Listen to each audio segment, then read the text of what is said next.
20-year-old man is dragged into an interrogation room. Hours later, police claim he confessed to brutally raping and murdering a 77-year-old grandmother.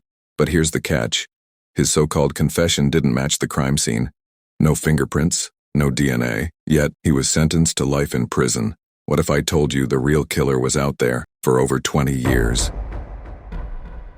This is Dark Motives, Real Crimes, Real Consequences. Today's case takes us to North Philadelphia, 1991. A quiet, working-class neighborhood shattered by the brutal rape and murder of a 77-year-old woman inside her own home. Within days, police said they had their man, a 20-year-old named Anthony Wright, but the evidence didn't match, and what followed was a nightmare, one that would take more than 2 decades to unravel. If you think justice always gets it right, this story will make you think twice.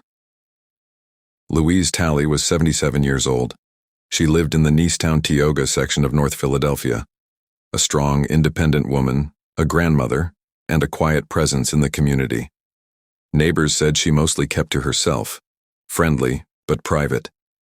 The kind of woman who had seen a lot in life and just wanted peace in her later years. Her home on the 1300 block of East Clearfield Street was modest, but it was hers, and it was supposed to be safe. On October 19, 1991, that peace was shattered. A family member found her body in her bedroom, half naked, beaten, and stabbed repeatedly. Her blouse was pushed up, her nightgown soaked in blood. The scene was brutal, personal, not the work of a stranger passing through.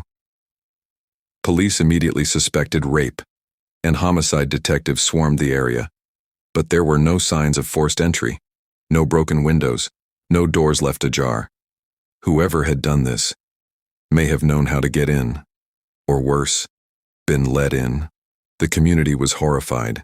This wasn't just a crime. It was an attack on a woman who had lived there for decades and never bothered anyone. And within just 2 days, police announced an arrest. But the man they pointed to had no prior violent record, no motive, no known connection to Louise Talley. His name was Anthony Wright. It was October 18, 1991, the last full day Louise Talley would be seen alive. No one reported anything strange, no loud noises, no signs of struggle from outside the house. She lived alone. No visitors were expected. Just another quiet evening on East Clearfield Street. By the next morning, October 19th, her body was discovered in the bedroom. Blunt force trauma, multiple stab wounds, signs of a violent sexual assault. The scene was chaotic, her clothing disturbed, drawers open, the house in disarray. But despite the horror inside, there were no fingerprints, no blood trails leading outside, no hair or fibers pointing to anyone specific. Still, investigators moved quickly. Within 48 hours, they brought in a 20-year-old man from the same neighborhood, Anthony Wright. He had no criminal record, no history of violence. He lived with his mother just blocks away. So why him? Police claimed an anonymous tip had linked Wright to the crime. No source was confirmed. No witnesses came forward. But detectives questioned him for hours, without a lawyer, and without his mother present. He later said he was threatened, isolated, and scared. Eventually, he signed a confession. But here's where things don't add up. The confession said he broke in through a window. But there was no broken window. It said he used a knife from his own home. But the weapon found at the scene didn't match. He supposedly admitted to wearing certain clothes during the crime. But none of those clothes had blood, DNA, or any evidence linking him to Louise Talley. And yet, based on that confession alone, Anthony Wright was charged with rape and murder.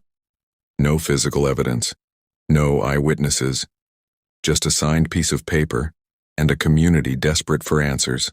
Before I show you what was found at the crime scene, hit that subscribe button if these true stories stop you in your tracks like they do me. On Dark Motives, we cover real crimes, real pain, and the truth most people never hear. New cases drop daily. And trust me, what happens next in this one will shock you. It was early morning, October 19, 1991. Louise Talley's family hadn't heard from her. She wasn't answering the phone. She hadn't picked up the newspaper from her porch. A concerned family member decided to check in. What they found inside her North Philadelphia home would haunt them forever. Louise was lying on her bedroom floor, partially undressed, surrounded by blood. Her body showed signs of a struggle, her face beaten, her nightgown pulled up. Her chest stabbed repeatedly. It was brutal, it was personal, and it didn't look random. There were signs that someone had rummaged through her bedroom drawers, but nothing obvious was stolen. No signs of forced entry, no broken window, no door kicked in. Whoever entered that house either knew how to get in or had been let in. By that afternoon, Philadelphia police had launched a full-scale investigation. They treated the case as a sexual assault and homicide from the start. A team of detectives secured the scene and began collecting evidence: swabs, clothing, blood samples, bedding, anything they could. But here's what stands out. There were no usable fingerprints, no eyewitnesses, no neighbors who saw anything. And despite the physical violence involved, the DNA collected didn't match anyone in the system, at least not yet. Still, within just 2 days, police made an arrest. They said they had their man, Anthony Wright, and they said he had confessed. But when reporters asked about the evidence, there was none. No blood on his clothes, no DNA, no fingerprints, no connection to Louise Talley's home. Just a confession, written by detectives and signed by a scared 20-year-old kid after hours in an interrogation room. And that was the state's entire case. After Anthony Wright's arrest, the Philadelphia Police Department claimed they had a clear-cut confession. They said Anthony admitted to breaking into Louise Talley's home, raping her, and stabbing her multiple times before fleeing. But there was one problem. The details didn't match the scene. In his signed statement, Anthony supposedly said he entered through a broken window, but there was no broken window. He said he wore a specific Nike jacket and jeans during the attack, but those clothes, later recovered from his bedroom, had no blood on them, no DNA, no trace of the crime. Even worse, they were too small to fit him.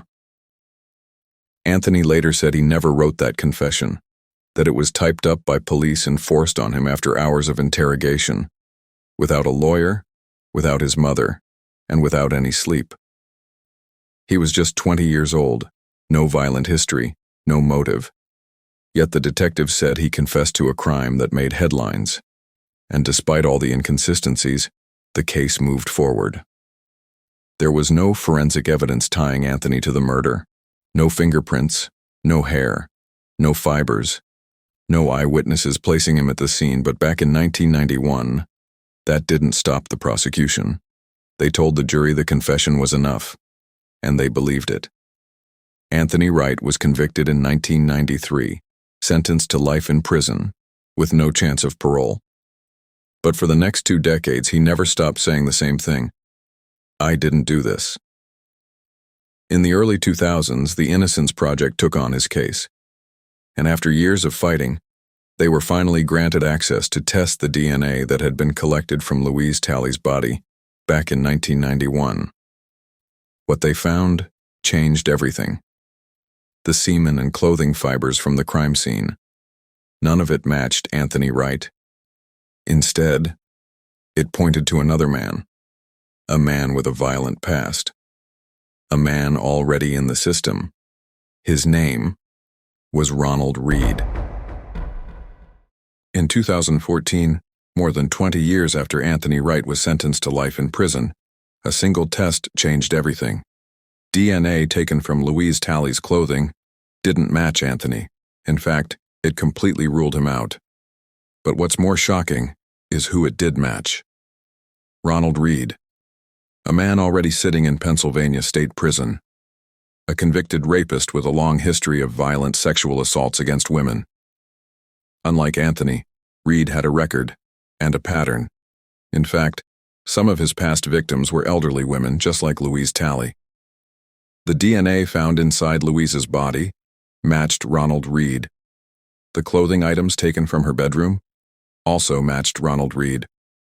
Anthony Wright's name wasn't connected to any of it.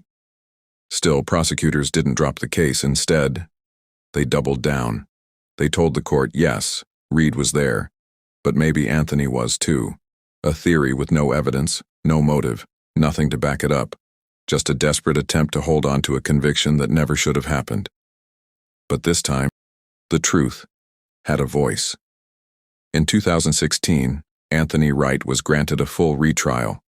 The same officers who interrogated him decades earlier were called to testify again. The so-called confession was brought back into question. And this time, the jury was listening. August 2016. After spending 25 years in prison, Anthony Wright finally got the second chance he'd been waiting for. The courtroom was packed. The same police officers who claimed he confessed in 1991 took the stand again. But this time, the defense had something they didn't have before: DNA. Cold, hard science, pointing to another man entirely. The prosecution tried to hold their ground, insisting Anthony might have committed the crime with Ronald Reed, but there was no physical evidence to support it, none. The confession?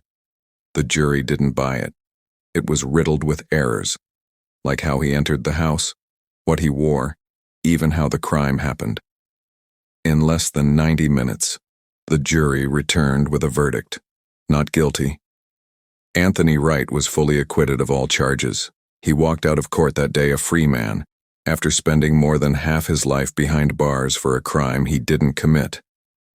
But the damage was done. He lost 25 years, missed his son growing up, missed his mother's final days, all because of a system that rushed to convict, without evidence. Ronald Reed, the man whose DNA was all over the crime scene, was never charged with Louise Talley's murder. He died in prison in 2020, serving time for other crimes, never facing justice for what he did that night. And Louise Talley? Her family never got the closure they deserved, because while the truth finally came out, justice didn't fully follow. Louise Talley was 77 years old. She survived life's hardest seasons, only to be taken by someone she likely never saw coming. And yet, the man who killed her never stood trial for it. Instead, an innocent young father, Anthony Wright, lost 25 years of his life. He entered prison at 20 and came out at 45, a lifetime stolen. He missed birthdays, holidays, the death of his mother, and the childhood of his son, and all because of a confession that never should have been trusted, and a system that didn't wait for the truth. The real killer, Ronald Reed, died in prison, without ever answering for this murder. There was no justice for Louise's family, no apology for Anthony. And that leaves us with one question: when the system gets it wrong, who makes it right? Do you think Anthony Wright deserved more than just his freedom? Should Ronald Reed have been charged before his death? Let me know your thoughts in the comments below. This was just the beginning. There are more stories like Anthony Wright's, more lives derailed by false confessions, rushed investigations, and broken justice. Some were lucky enough to prove their innocence. Others are still waiting. If this story made you feel something, share it. Let people know what really happened, because the truth matters. Thank you for watching. This is Dark Motives, real crimes, real consequences, and we're only getting started.